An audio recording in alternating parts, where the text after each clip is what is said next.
Okay, this is called our Big Seven, what we call our Big Seven, but this is really, we're dividing by partial quotients. So we have 463 divided by 3. What we start is we do a menu, and this is our friendly products are multiples of 3. Since we're dividing, whatever number we're dividing by, that's what we're finding friendly numbers for. So I have multiples of 3.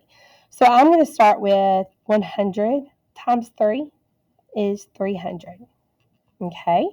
I also could say 8 times 3 is 24.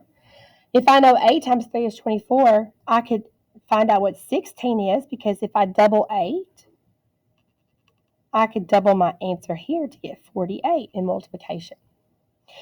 I know 5 times 3 is 15.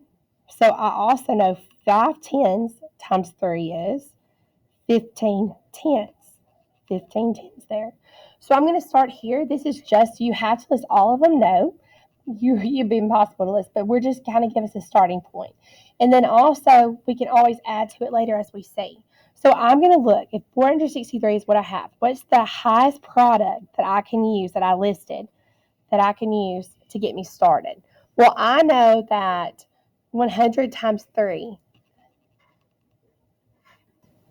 Okay, so now I know that 300 is the highest one that I can get to that I've listed.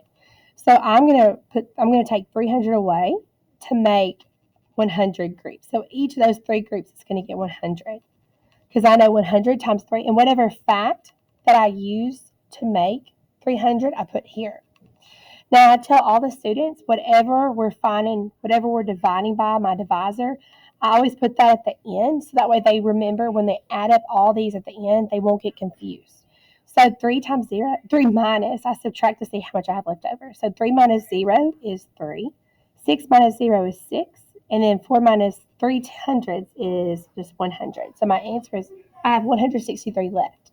So we check it. 163 is a lot larger than 3, so we can keep putting more in the 3 groups. So now I'm going to look and see what is the highest product that I can find, a highest multiple of 3 that I have listed that I can use. Well, I know 150 is pretty high, and that's really close to 163.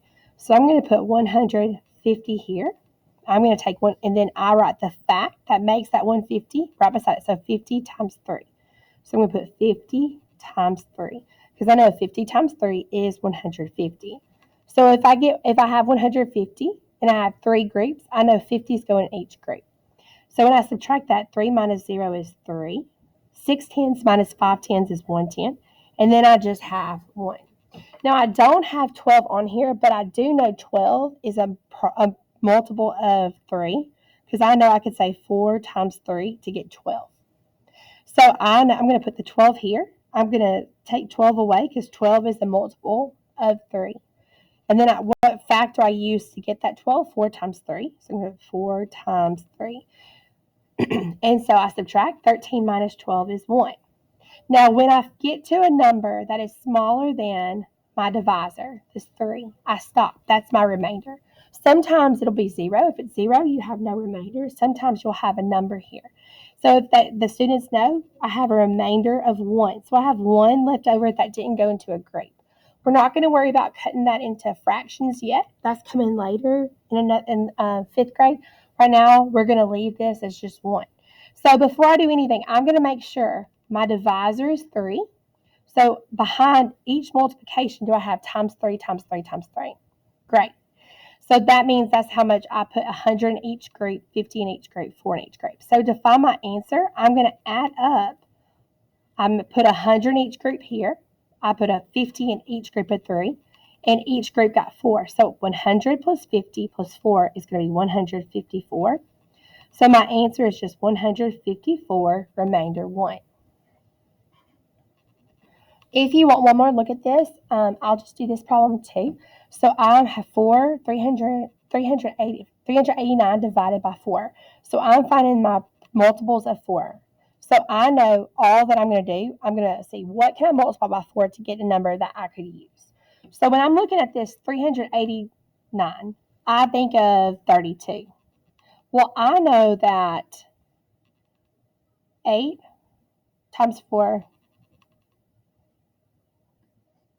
8 times 4 is 32. And so I also, if I know this, I know 8 tens times 4 is 320. So I know that's going to get me really close. I know 10 times 4 is 40. I know 5 times 4 is 20. And I know 1 times 4 is 4. So I'm going to stop here for now. It's not this menu or this little just listen symphony. It's not for you to spend a lot of time on. I wouldn't spend more than a minute on it. I like to list just 5 or 6 and then add more as I need once I get started. So I know 389 is how much I have, and I'm breaking that into 4 groups. So what is the greatest multiple that I have listed that is close to 3 to 89 without going over, and that's 320. So I have my 320. And I put the fact that I used to make 320 right beside it. So when I subtract these out, I get 9. And 8 tens minus 2 tens is 6 tens. And then 3 minus 3 is 0 hundred, so 69. So I know when I'm looking at this, I look at this, I see 40. So I'm going to use 40. I'm going to take 40 away. The greatest multiple that I can think of 4. And then I'm going to list the fact beside it. So I can say 10 times 4. So when I subtract this, 9 minus 0 is 9, and 6 minus 4 is 2. So I have 29. So I know 20. I have 20 right here. I could use this one, 20. So I'm going to use the multiple 20. And what fact did I use to get that? I used the factors 5 times 4.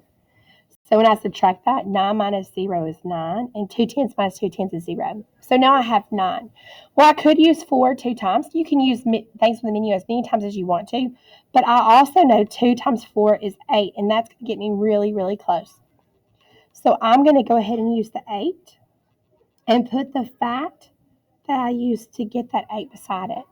So 9 minus 8 is 1. So my remainder, this 1 right here, is less than my divisor 4. So when I get to a number that's less than 4, I can't break that into equal groups without doing a fraction, cutting it in pieces, or decimal, okay? So this is the R. It kind of looked like I was going for a B. And make sure my divisor is 4. So I know times 4 times 4 times 4 is at the end. So I'm going to add up all of these numbers, 80 plus 10 plus 5 plus 2, to see how many each of the 4 groups got. So I know 80 plus 10 is 90. 90 plus 5, 95, 97. So my answer is going to be 97, remainder 1.